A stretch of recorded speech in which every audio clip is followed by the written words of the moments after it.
j'interprète le rôle de Léon de Lepervenche, donc un peu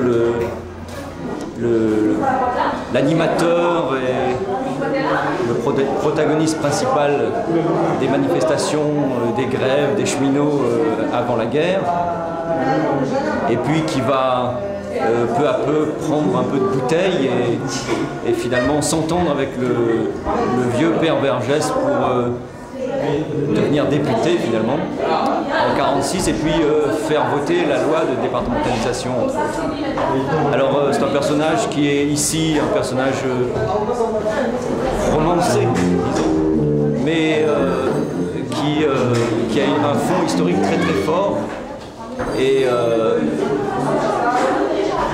bon, il faut essayer de... Bon, la pièce raconte quand même des choses qui sont pratiquement historiques, mais là on se coule dans un personnage qui est un petit peu plus poussé dans certains retranchements psychologiques pour l'épaissir.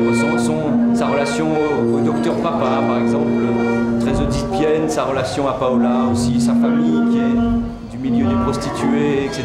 Et puis ses camarades cheminots qui sont aussi sa famille puisque c'est un orphelin. Son côté aristocrate et à la fois qui veut se mettre du côté du peuple et donc qui a une idée de la révolution complètement romantique. Il a les grandes idées en tête, il se lance dans des actions de manière extrêmement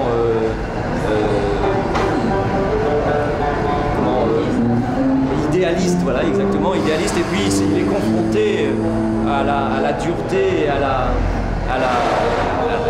au côté politique de son mentor qui est le docteur Papa.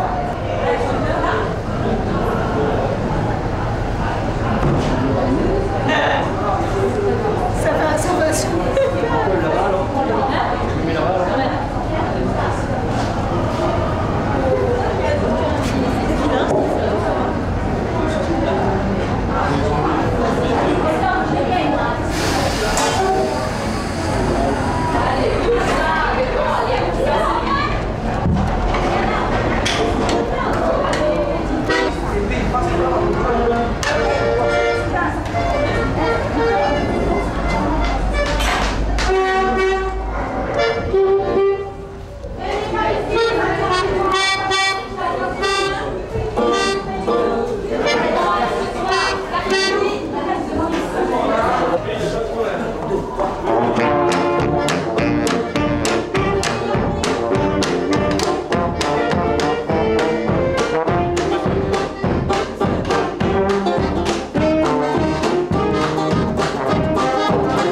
T'as pas eu ta petite écuelle alors? On peut faire écouler, regarde, je suis. Allez, ici, prenez votre carie, payez-le dans le bateau de restaurant, et ne pas avec moi. Attention. Allez, vous allez.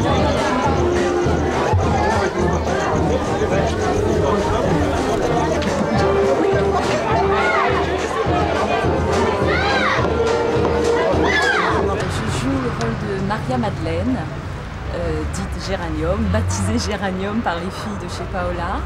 Donc je travaille chez Paola comme fille de bar et au fil de la pièce, donc je rencontre Léon de Lepervenche et je deviens sa femme à la fin du spectacle.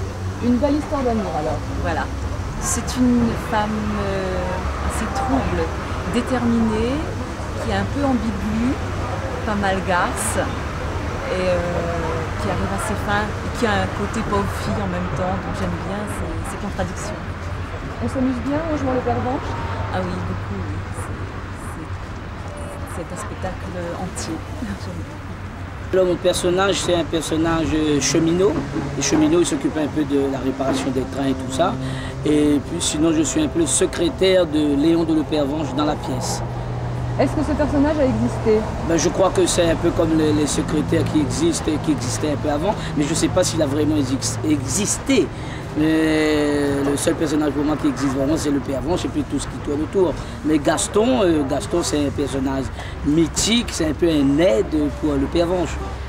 Okay. Mais là, cette question-là, je crois qu'il faudra la poser au metteur en scène pour voir si vraiment Gaston existait. Mais pour l'instant, il existe dans la pièce de Le Pervenche qu'on joue ce soir.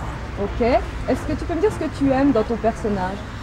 Ben moi j'aime bien ce côté, il est un peu le secrétaire, il a un côté style, comment dirais-je, j'aime bien le personnage puisqu'il a un côté comique et quand il y a toujours des embrouilles, c'est lui qui met un peu de l'ordre un peu dans tout ce système-là. Et puis c'est un peu la, comment on dit, compris, enfin il est un peu mécanicien, il est un peu de tout. Il est débrouillard aussi. Voilà. Tu l'apprécies? Je l'apprécie beaucoup, ce petit personnage. Je crois que quand on a un spectacle qui tourne autour des trains, c'est ça qui a été le plus difficile. Avec Jean Vrin, donc le metteur en scène, auteur, concepteur, on a joué avec une maquette pendant des semaines pour essayer de régler les problèmes ferroviaires. C'est la première fois que je travaille avec des trains. Je commence à avoir une bonne expérience par contre avec Volard, mais les trains, c'est la première fois. Encore que le spectacle a été créé en 90. On va dire que normalement ça devrait assez bien se passer. Vous savez, il n'y a pas de bonne scénographie sans bon spectacle d'abord. Donc je crois qu'il faut rendre hommage à Jean Vrin, qui est l'auteur, le metteur en scène de ce spectacle, le comédien. Et je crois que je suis très satisfait de mon travail sur ce spectacle. Le décor, on ne va pas dire qu'il est réussi, mais en tout cas il fonctionne. Voilà. Alors j'interprète le personnage de Raymond Vergès. C'est un personnage qui, tel qu'on me l'a un peu situé, le metteur en scène qui est autoritaire, qui a une autorité, qui est comme un bloc comme ça, qui est posé mais qui sait prendre des colères, qui est décidé et qui est quand même un humaniste puisqu'il veut aider les petites gens, les pauvres, à acquérir leur dignité. Voilà. Et ton personnage te plaît? Ah oui, il faut, hein. S'il ne me plaisait pas, j'aurais du mal à l'interpréter, quoi. Mais bon, il faut en accepter les qualités et les défauts. Alors je joue Maman Paola. Maman Paola étant une tenancière de bar qui fait donc travailler son petit bordel gentiment. C'est une femme très autoritaire, une femme, une vraie femme, une femme qui a aimé, qui a souffert, qui mais avec une force et un caractère extraordinaire, puisque les hommes comme les femmes la respectaient énormément, quoi.